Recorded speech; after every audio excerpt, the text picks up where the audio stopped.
pendengar sejarah, selamat datang di podcast edukatif kita hari ini dengan saya, Natasha, dan ada tamu-tamu saya, gitu. Nama saya Imtidan Nuha Kanita Rafifah. Nama saya Nahila Safira. Nama saya Reza Trijilani. Nah, kali ini kita akan membahas salah satu organisasi penting dalam sejarah pendidikan Indonesia, yaitu Taman Siswa. Buat kamu yang mungkin pernah mendengar namanya di pelajaran sejarah, organisasi ini punya peran penting dalam perjuangan hak pendidikan bagi rakyat Indonesia di masa penjajahan. Nah, biar makin paham, yuk kita bahas mulai dari awal berdirinya sampai akhir bertransformasi jadi lembaga pendidikan seperti sekarang ini. Nah, oke, kita mulai dari awal dulu ya, Nuha. Baik. Nah, bisa nggak Nuha ceritakan gimana sih latar belakang berdirinya Taman Siswa? Kenapa waktu itu bisa muncul lembaga pendidikan seperti ini? Oke, baik. Taman Siswa berdiri pada masa penjajahan kolonial Belanda, tepatnya pada 3 Juli 1922 di kota Yogyakarta. Nah, pada masa itu pendidikan di Indonesia tuh sangat tidak adil. Jadi hanya anak-anak Belanda atau priai yang bisa bersekolah di pendidikan resmi. Nah, sementara rakyat biasa tuh tidak bisa bersekolah di pendidikan resmi. Nah, dari situlah kondisi seperti itu muncullah semangat untuk melawan ketidakadilan melalui jalur pendidikan.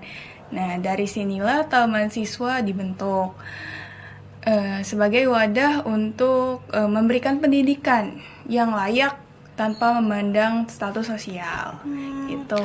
Menarik banget ya, Nuha. Untuk Reza, kalau pendirinya sendiri itu siapa sih dan kenapa tokoh ini tuh dianggap penting banget dalam dunia pendidikan pada masa itu? Nah, jadi pendiri Taman Siswa adalah Ki Hajar Dewantara, seorang tokoh pendidikan dan pahlawan nasional yang dikenali dengan semboyannya, yaitu Ing Ngarso Sungtulodo, Ing Madyo Mangun Karso Tutwuri Handayani, yang artinya di depan memberi teladan, di tengah membangun semangat, dan di belakang memberi dorongan. Semboyan ini hingga kini masih digunakan dalam dunia pendidikan Indonesia, bahkan menjadi semboyan resmi Kementerian Pendidikan. Keren Gitu. banget ya. Ya, Jadi semboyan itu masih hidup sampai sekarang ya? betul. Sekarang kita bahas soal sifat organisasinya. Naila, Ya, Taman Siswa ini punya sifat dan ciri khas seperti apa sih? untuk Taman Siswa ini memiliki sifat nasional, mandiri, dan terbuka. Nasional karena perjuangannya yang didasari semangat kebangsaan Indonesia dan bertujuan untuk mencerdaskan rakyat mandiri karena tidak bergantung pada pemerintah kolonial, baik dalam pendanaan maupun kurikulum terbuka.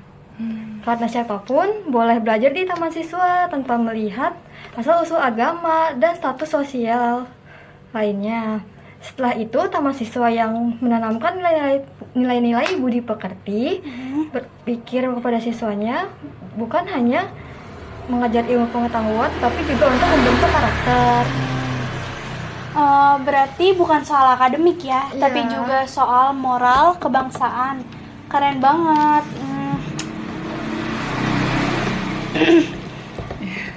Kalau tadi udah dijelasin sifatnya, sekarang aku penasaran deh, Reza, corak pendidikan itu kayak gimana sih? Apa yang bikin Taman Siswa beda dari sekolah-sekolah Belanda waktu itu? Nah, jadi corak organisasi Taman Siswa itu sangat khas, yaitu berjiwa pendidikan nasional dan berakar pada budaya Indonesia.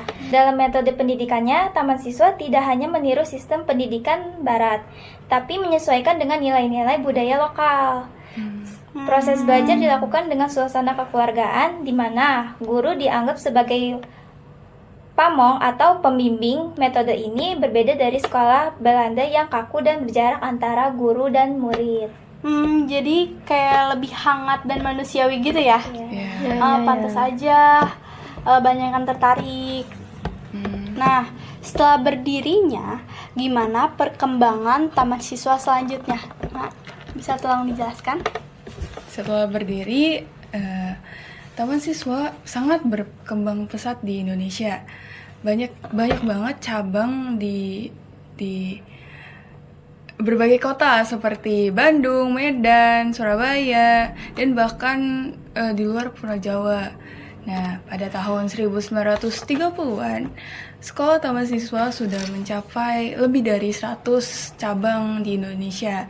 Selain Taman Siswa itu selain mengajar anak-anak, juga menjadi tempat perjuangan bagi kaum intelektual di Indonesia. Nah, Taman Siswa tuh sangat berperan penting dalam membangkitkan semangat nasionalisme yang kemudian ikut mendorong pergerakan kemerdekaan. Namun perjuangannya tidak selalu berjalan dengan lancar, pasti ada tantangannya kan. Nah, pemerintah kolonial Belanda pada saat itu sempat mengeluarkan organisasi sekolah liar tahun 1932 yang melarang pelajar sekolah tanpa izin dari pemerintah. Tapi karena desakan rakyat dan tokoh-tokoh pendidikan pada saat itu, ordinasi itu akhirnya tidak diterapkan atau dicabut, dan Taman Siswa itu tetap bertahan sampai sekarang. Wah, hebat banget ya perjuangannya. Yeah.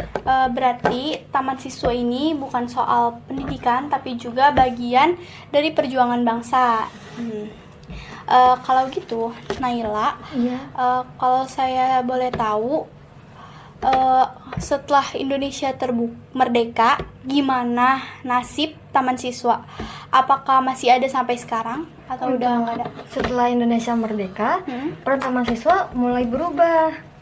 Nah, organisasi ini tidak bubar secara total, tapi bertransformasi menjadi lembaga pendidikan yang diakui oleh negara. Beberapa sekolah Taman Siswa masih ada hingga sekarang dan tetap menggunakan sistem pendidikan khasnya. Namun secara organisasi, pergerakan nasionalnya tidak lagi aktif seperti masa perjuangan karena tujuannya untuk kemerdekaan sudah tercapai. Kini Taman Siswa lebih dikenal sebagai yayasan pendidikan yang melanjutkan cita-cita Ki Hajar Dewantara.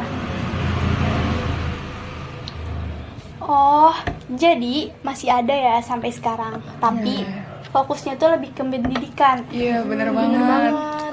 Bukan perjuangan politik lagi ya. Udah lama. Nah, itu dia tadi pembahasan kita tentang organisasi Taman Siswa. Mulai dari latar belakangnya, berdirinya, pendiri, dan coraknya, sampai perkembangannya ya. Kita belajar bahwa pendidikan itu adalah senjata paling ampuh untuk melawan penjajahan dan membangun bangsa.